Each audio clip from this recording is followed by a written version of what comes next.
Adriana, muchísimas gracias. Espero que me escuchen bien. Estoy en un día rarísimo para una autoridad ambiental. Estoy en Cartagena porque estoy en una liberación de fauna silvestre traficada. Un día enormemente feliz que paga muchos días más difíciles de la autoridad ambiental local, pero por eso ven este paisaje tropical. Espero que el ruido no nos afecte demasiado, pero cualquier cosa me hace señas y yo hago una pausa. Yo creo voy a ir un poco en un orden como muy claro de la forma en la que hemos abordado los temas de descarbonización en Bogotá. Esta es una prioridad clarísima para la alcaldesa Claudia López, que no solamente quiere que hagamos la tarea, sino que seamos líderes globales en el tema de la descarbonización. Entonces nos puso la vara un poco alta y en esa tarea hemos estado desde que llegamos en enero. Y lo primero que quiero decir es que una de las decisiones quizás más difíciles, sobre todo para los que somos un poco ñoños del tema de cambio climático, es aceptar que las metas nos las pone la ciencia y que no necesariamente tiene que existir, como tú decías, a veces el exceso de planeación nos congela, ¿no? Nos quedamos como el venadito en las luces del carro en la autopista sin saber para dónde coger y es un poco a veces lo que a mí me causa un poquito de angustia de la producción de documentos y estrategias. Entonces, a pesar de que estamos construyendo nuestro plan de acción climático, lo que hicimos fue decidir que va a ser un documento como un esqueleto casi de priorización de medidas. En vez de digamos, una gran estrategia con otro diagnóstico, vamos a sentarnos a priorizar medidas. En Bogotá encontramos un inventario de gases de efecto invernadero que estaba un poquito antiguo, nos pusimos a la tarea de actualizarlo, pero yo pedí que hiciéramos lo que podíamos en un año. En diciembre vamos a tener un inventario actualizado y aún así, sin tener los resultados del inventario completos, como las metas nos las pone la ciencia, nos comprometimos a disminuir los gases de efecto invernadero 15% en estos 4 años para llegar a ese 2030 con la disminución del 50% y al 2050 siendo carbono neutrales. Entonces, esta es la tarea que tenemos que hacer, que es planear mientras ejecutamos. Quizás no tenemos todas las medidas claras mes por mes de aquí al 2024, pero sí sabemos que tenemos que llegar con ese 15%. Entonces nos llueven oportunidades. La semana pasada, en el marco de un acuerdo distrital para la reactivación económica, tuvimos el apoyo del Consejo, perdón, está pasando el camión de la basura, tuvimos el apoyo del Consejo para hacer unas exenciones realmente muy considerables, por ejemplo, para la electrificación del transporte. Y logramos tener en el impuesto local, en el impuesto de rodamiento, una extensión del 70% para los taxis eléctricos, del 60% para cualquier vehículo que sea eléctrico y 40% para los híbridos. Y confiamos que esto, aunque no lo tenemos modelado en detalle, sabemos que esta va a ser una pieza clave para que logremos tener la infraestructura de carga que necesitamos para que ese mercado llegue a su punto, digamos, de transformación y las personas sientan que realmente es una alternativa a moverse con movilidad eléctrica. Siguiendo en el tema de movilidad, nuestra gran prioridad siempre será el transporte de carga, porque tiene este papel dual. Es el que más contribuye al material particulado y también, aunque no tenemos cifras actualizadas, sabemos que puede estar alrededor del 15% de los gases de efecto invernadero del sector transporte. Entonces, siempre habíamos tenido en el distrito el garrote, las restricciones a la circulación para los vehículos que no cumplieran estándares. Y ahorita nos dimos a la tarea de tener nuestro propio fondo de transición energética en Bogotá, para también poder acompañar a quienes no han tenido los instrumentos necesarios para hacer esa transición y ver cuáles son exactamente, digamos, esos botones que podemos mover para que también eso, digamos, se mueva y poco a poco sea el mercado el que lo logre, digamos, llevar.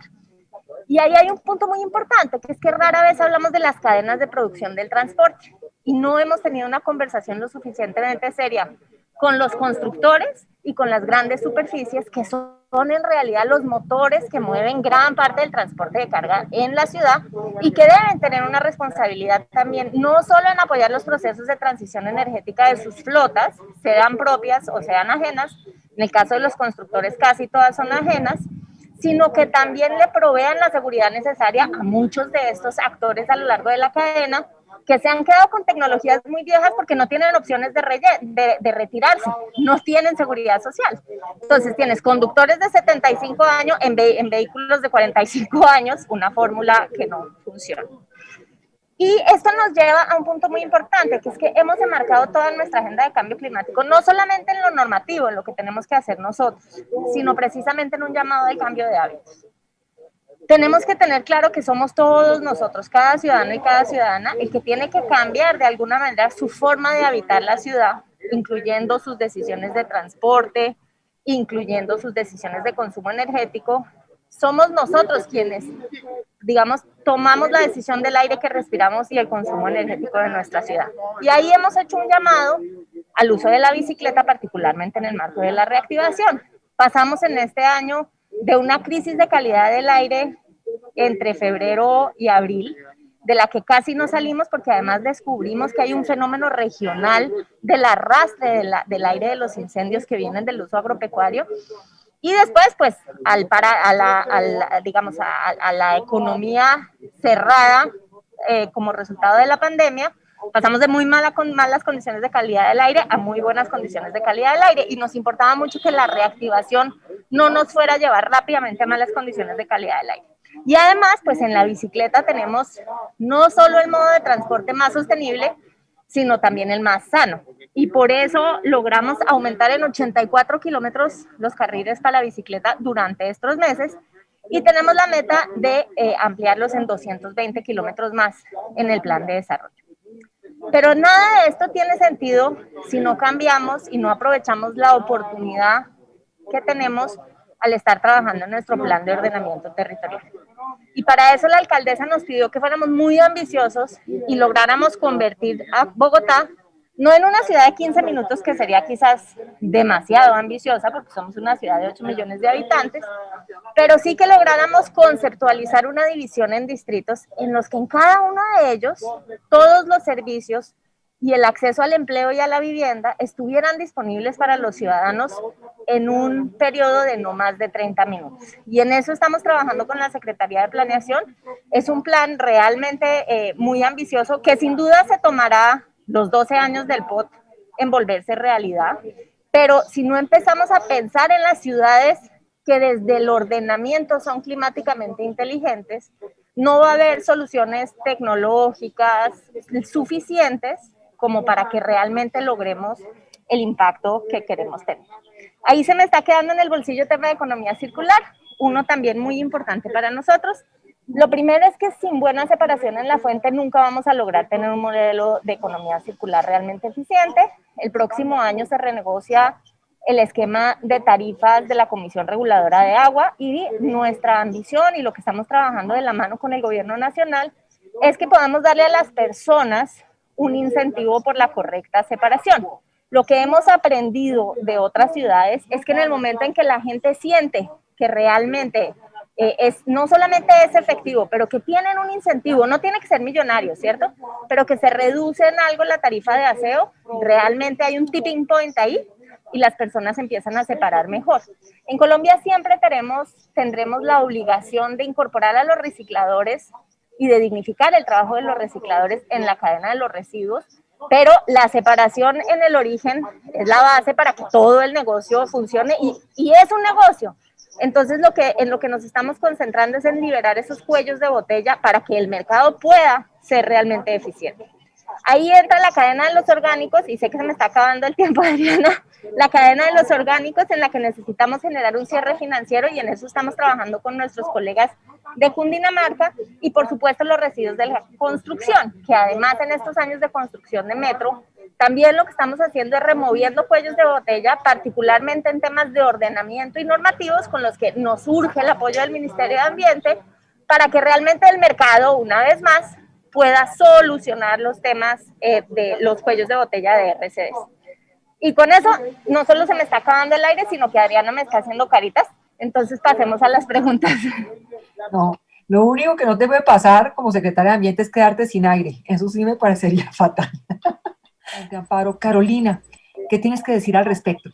Pues nosotros tenemos varios acuerdos del Consejo que nos dan el mandato que tan pronto empecemos a renovar, por ejemplo, las plantas de vehículos, los edificios, tenemos que hacerlo haciendo unas mejoras significativas en consumo energético y en general en todos los temas ambientales. Confieso que a veces no es tan fácil como quisiera. Yo este año retiré de circulación los vasitos desechables de café y después llegó la pandemia y entonces volvimos a los desechables.